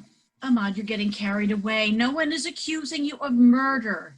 It sounds like the policeman is going to recover. Jesse's just doing his job. They will need to blame someone. They will want to make an example of me. I have nothing. You'll see. Everything is going to be okay. Hannah, this is easy for you to say. You have a beautiful family and a beautiful home. I'm nothing. I have no one. But here, that doesn't matter. Here, what matters is the truth. What matters is what a jury of your peers believes based on evidence and facts. We'll help you find a lawyer if it comes down to it. In my country, when you have a big house, you will protect your friends and your family because you share your possessions with everyone. And no one can harm them if they are strong. So that way everyone is strong and everyone is protected. And if someone does something wrong, the leaders will punish you. But you will not have to leave your home. You will not have to go to jail, to the jail of another family. You have a big house and you have a big family, okay? I have nothing. Yes, well, we have been very blessed by the good grace of God. What does that mean? Did God give you the house? No, Ahmad, we work very hard for everything we have. And yes, we have a strong family who have passed down their belongings and possessions to us when they left us. We inherited from our family, and our family has suffered loss too. But our faith in God helps us to bear the struggles of life. I'm struggling right now, Hannah. I'm in a lot of trouble. I understand, Ahmad, but Here, if you do something wrong, it doesn't matter if you have a big house or no house at all, or if you're strong or if you're weak. What matters is the truth. Really? The truth? Hannah, I must leave this country right now. I must go back to Afghanistan right away. Can you help me get on a plane? What if we go right now to O'Hare? Do you think I can just get on a plane? But Ahmad, why are you so certain that you'll be blamed? There's more. There's more that you don't know. Someone has stolen money from me, a lot of money. Whatever's happened, Ahmad, you're not alone. I am here with you, and God is with you. I wish my mother was here. She would help me. You know that my mother was killed in that bomb in the blast. Yes, I know. That bomb was put in there by other Afghans. We're always fighting each other. My mother was in the wrong place at the wrong time. Just like me. Now I'm just in the wrong place. Ahmad, when you go to the mosque, do you pray? Yes. And when you pray, does that help you? Do you feel better afterwards? Yes, sometimes. Ahmad, I believe in the power of prayer. Ahmad, would you let me pray with you right now? Right now? Yes. I would very much like to pray with you right now. But I don't know how to pray in a church. No, I want to pray like a Muslim. Can you teach me? But... No, here. But you're... Let me grab 2 of these yoga mats. And now, what do we do? How do we begin? But you are not a Muslim. Oh, that doesn't matter. The Quran accepts Jesus as a prophet, right? No, come on. How do we start? I don't know. Okay, one of the daily prayers goes like this. La ilaha illahu wahadu la sharika lahu lahul mulka wal hamda wa lahu yamita wa hayyu ala kulli shay'in qadir. That was beautiful. What does it mean? It's something like, none can be worshipped except Allah alone, and all praise Him, for He brings life and causes death and has full power over everything. Oh, I see. And does Allah love you? Well, yes, but only if you love Him first. What if you don't love Allah first? Well, then good luck to you, I guess. Well, Jesus loves everyone. And the Quran accepts Jesus, right? And you do love Allah, right? And you believe that He is all-powerful, so He will help you. You have to let your faith be your guide. That's what I do. What was your mother like? What was she like? She was like water, like the ocean. When I dream about her now, she's inside this great drum in the sky, turning all the time. I don't know why. She was very wise, but they all said she was a witch. A witch? She was always arranging stones around us and making predictions. So the other boys would take stones and throw them at me. Was your mother very religious? My mother told me she was the religion of the earth. The religion of the earth. Wasn't she a Muslim? My mother was what you call here a snake charmer. A snake charmer. Yes, she was able to talk to snakes. Oh. And what did they talk about? Oh, I don't know. The sun and the moon, for all I guessed. She was reading Graham's hand and telling his fortune when the bomb exploded. And what was she telling him? That he was going to write a great book. Really? Did Graham mention to her that he was a writer? No, I don't think so, but that doesn't surprise me. My mother knew everything about people when she touched their hands. Your mother must have been a very special woman. Ahmad, can I ask you something? Okay. And you don't have to answer me if you don't want to. What? Ahmad, do you know if Graham is still taking drugs? Graham is my very good friend, Hannah. I think Graham is trying to heal himself. I think he is getting better every day. Maybe you were right. Maybe we need to accept God's love and let him guide us. God knows I love Graham. God must know that I am helping Graham. Of course he knows. You know, my country is a very old country, Hannah, and we have many traditions. Yes, of course. Many very old traditions. My mother was helping people who were sick. Sometimes she was helping them with drugs. I see. You know, Ahmad, I think the memory of your mother can also guide us now. She lives forever in you. We can be guided by her strength and her power. Think about her all the time. Why did she have to die? I miss her so much. I'm sure you do. You know, Ahmad, it's such a gift that you're here with us. We have so much to learn from you, and you're not suffering alone. I believe that suffering is a part of being alive. But why? Because it connects us.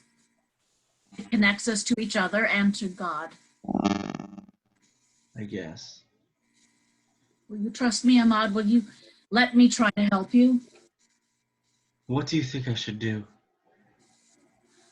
I think we should go to the police and tell them the truth. Tell them what happened. I want to see Graham. I want to tell Graham and Julia first, okay? Okay, Ahmad. That's okay. Let's go now. Blackout. Act 2, Scene 4. A few hours later, we hear thunder in the distance. Graham sits alone on the porch of the shotgun shack, writing in his notebook. Julia enters. Hey, Hey, what are you working on? The novel? yeah. How's it going? Okay, I'm at the part where the soldier goes AWOL. He's very desperate, and he just can't take it anymore, so he just leaves under the cover of night and escapes into the local populace. Right. I remember that part. It's the hardest part to write, because he has to betray his own country. He has to confront his values and betray his own ideals in order to become a better person. And it's hard for him to face the truth. You know, I was just down at the paper and everyone thought the interview was great. Yeah? Yeah. My editor thinks you should run for public office. Yeah, I'll run for president. Yeah, he said you came off as someone with a spirit of purpose. Very critical. Well, man proposes, God disposes. Graham, you need to stay strong. I'm trying, Julia. I don't feel good right now. I don't feel stable. I'm sinking down. I need to get out of here. We need to find Ahmad and your mother. And then you're going to feel better. Maybe. Any update? Did anyone at the paper have any information? They're going with another article tomorrow on the Policemen's Benevolent League. Now what? There's another charge of underfunded pensions coming from the public auditors. They're saying that the pension fund has been mismanaged and that without a stopgap of $1 million, the pension fund could lose their access to federal money. Then what? Well, then 100 of ex-cops would be shit out of luck. No pensions. What did my father say? Said he didn't want to talk about it. Julia, I'm not feeling good. I gotta go downtown. Graham gets up to leave, but just then, Jesse enters. I just got back from the station. Nothing yet, no update. We have to be somewhere in town. What about the cop that was shot?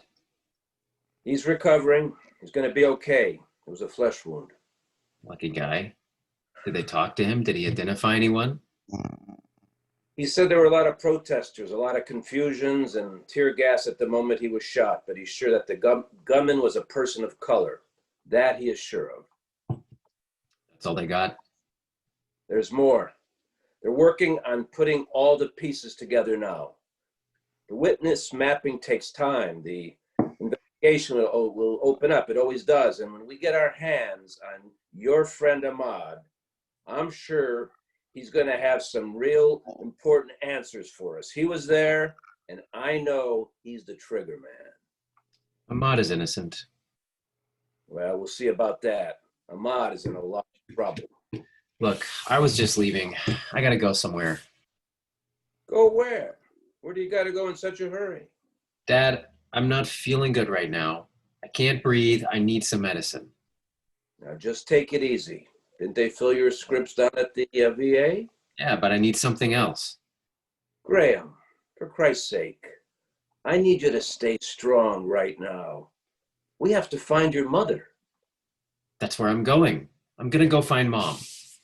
No, Graham, you're not going to go find Mom. You're right. I'm not gonna go find Mom. I'm gonna go get in my car and I'm going to drive. I'm gonna drive as far away as I can from here. Graham, that doesn't make sense. Maybe not. To you, it doesn't. Maybe to you, the only thing that makes sense is to stay here and write stupid articles about things that you don't understand. But to me, it makes a lot of sense right now. To me, it makes a lot of sense. And I need to go see the mountains in the distance. I need to see the open skies and the horizon. I'm not kidding around. I need to get out of here and drive out west where I can breathe. Out west, but... Sure, run away. Run away to where the land stretches out to the sky and the cowboys ride and little doggies get along. You know, run away where the scenery looks just like it does in Afghanistan, and you can escape back into that fog of emptiness and forget about the people who love you and are here and are trying to help you figure things out. Don't you see that I'm falling apart, Dad? Don't you see that I'm dying here? I can't breathe. Sheldon enters and goes directly over to Jesse. Jess, we got to talk. Sheldon, what do you want? Graham doesn't want to see you right now. I didn't come here to see Graham. Now's not the time, Shell. Not the time. When is the time, big man? You and me got to settle up right here and right now. Now I need to know what's up. I'm Please, gonna tell Miss just Julie leave. here. Look. What is the matter with you, Julia? What? You've done What- enough. what Just I do? go. Graham doesn't need you. He doesn't need you coming around here with drugs. Sheldon, I'm in a bad way right now. Now just hold on here. I'm not the candy man. Yeah, I gave Graham some money when I could. So what? That's my business. You think I'm the supplier for your boyfriend here? You two got it all wrong. Hey, tell him, Graham. Tell him I'm not your connection. He's not the connection. He gave me money a few times, just like your dad. I used the money for what I needed. You're lying. Sheldon, where is all of the money coming from for Black Alliance?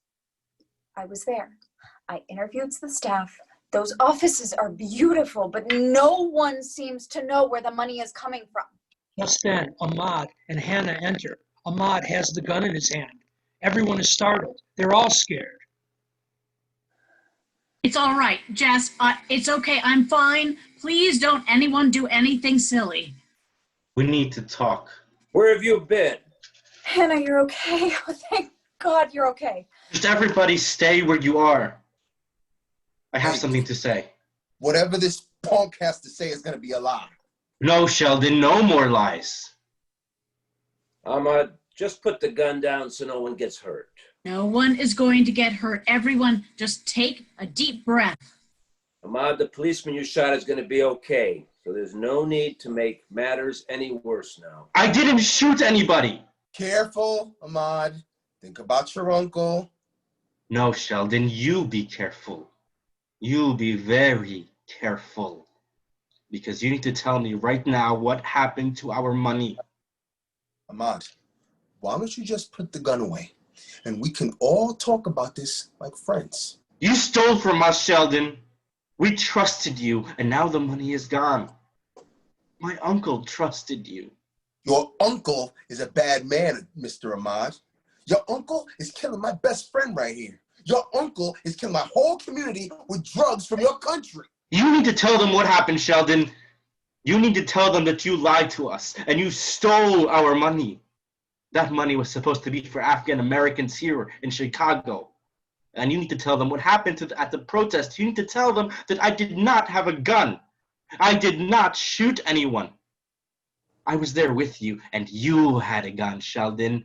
You had a gun, and you shot the policeman. What? Hell no. That can't be right. Wait. You shot the cop? Oh my God, Sheldon. Look, Jesse takes the gun out of his holster. Jess, you better put the gun away. You better understand right now that I'm not in the mood to play games with you. You and me need to settle up.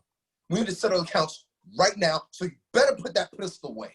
I know my rights, and the cop at that protest attacked me first. Raised his gun at me just like you are now. I'm a trained soldier. I'm trained to protect. You think I don't know a predator when I see one? Don't threaten me, Jess. Don't fucking threaten me with a gun. Suddenly, Sheldon moves on Ahmad, taking his gun. As Sheldon turns, Jesse shoots Sheldon. Ah!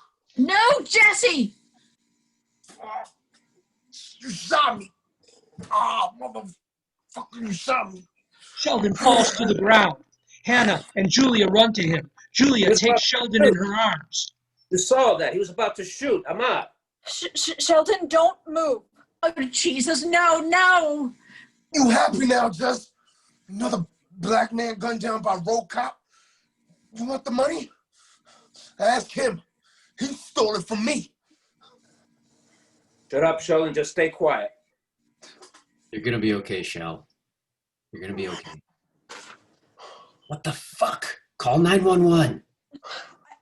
I'm calling. I'm calling now. Hannah, take this. Jesse is shaken. He gives the gun to Hannah. I'm going to go get help. I'm going. Don't let anybody leave here. I'll be right back.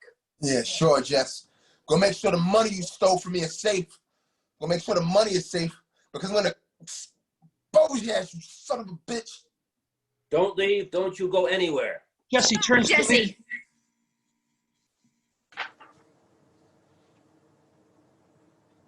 Hannah, what?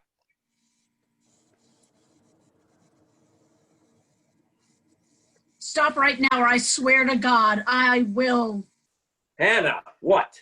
You just shot Sheldon. You stole money. You stole money from who? For what?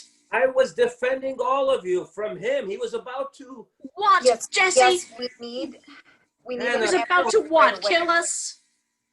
Hannah, now I'm on the phone calling the police. Right now, I'm calling.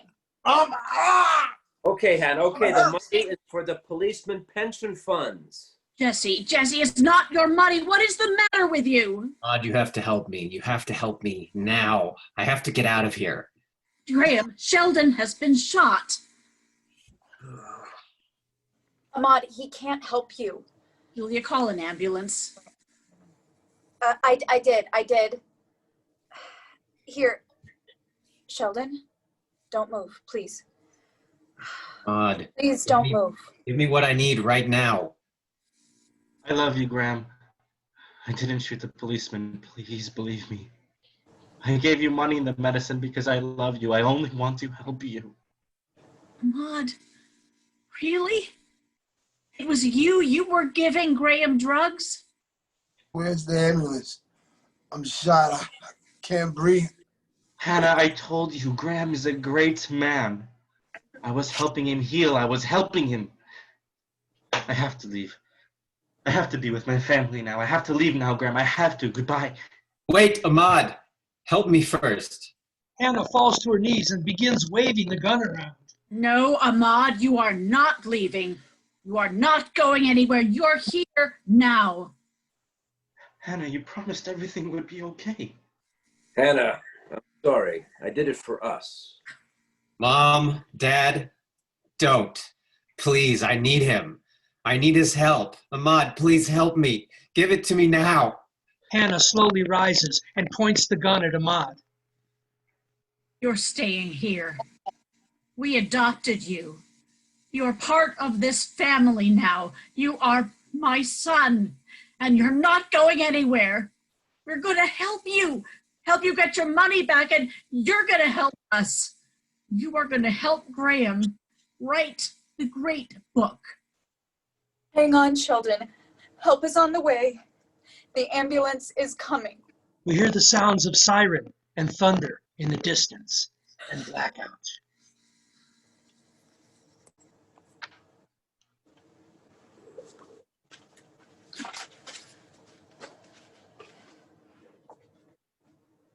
All right, thanks everybody. I hope you enjoyed that, and I really appreciate everyone watching. Talk soon.